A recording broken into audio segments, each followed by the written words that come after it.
when a civil war between Chinese powers ended with victory for the Communist Party of China, CPC, in 1949, the Republic of China's government retreated to a region of the nation that had only recently been returned from Japanese control, known as Taiwan.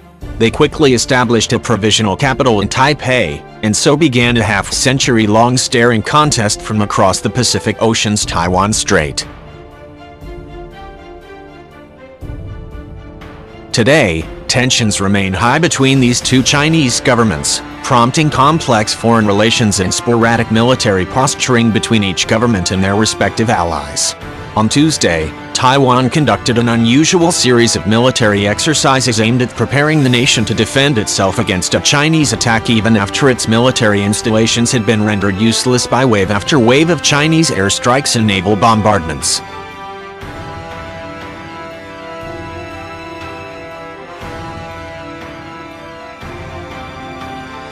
Taiwan knows China could feasibly neuter their military response capabilities fairly quickly, and in order to stay in the fight, they need to get creative with how they field their intercept and attack aircraft. When you're fresh out of airstrips but still have fighters to scramble, what do? Our national security has faced multiple challenges, Taiwan's President Tsai Ing-wen told the press on Tuesday. Whether it is the Chinese Communist Party's People's Liberation Army, long-distance training or its fighter jets circling Taiwan, it has posed a certain degree of threat to regional peace and stability. We should maintain a high degree of vigilance. As a part of the drills, Taiwan launched 4 different types of military aircraft from portions of highway that were shut down for use as makeshift airstrips. Long stretches of blacktop normally reserved for slow-moving commuters fighting their way through workday traffic instead became packed with American F-16 Fighting Falcons and Northrop Grumman E-2 Hawkeye surveillance aircraft, along with French Mirage 2000s and Taiwan-made IDF fighters. Each aircraft took off carrying a full combat load.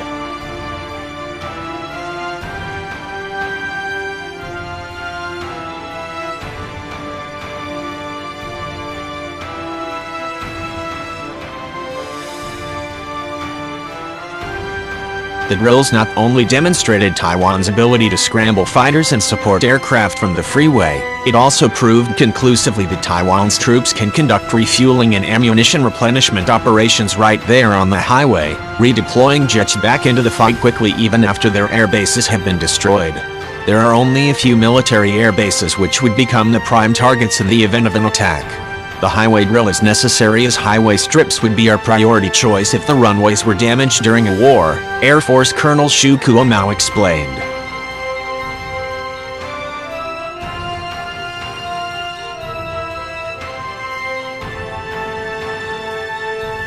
Over 1,600 military personnel took part in the drills, along with Taiwan's new variant of the F-16 that has been called the most advanced fourth-generation fighter on the planet by its builder, Lockheed Martin.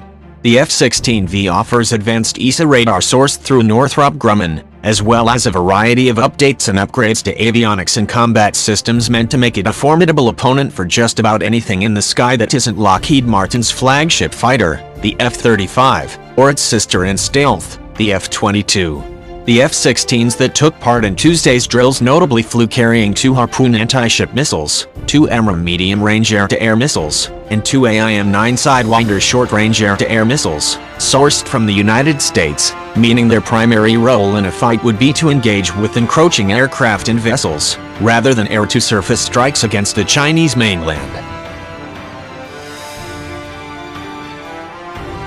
With only about 100 miles separating Taiwan's shores from China's, it stands to reason that combat operations would begin with a heavy bombardment of Taiwan's few operational airstrips.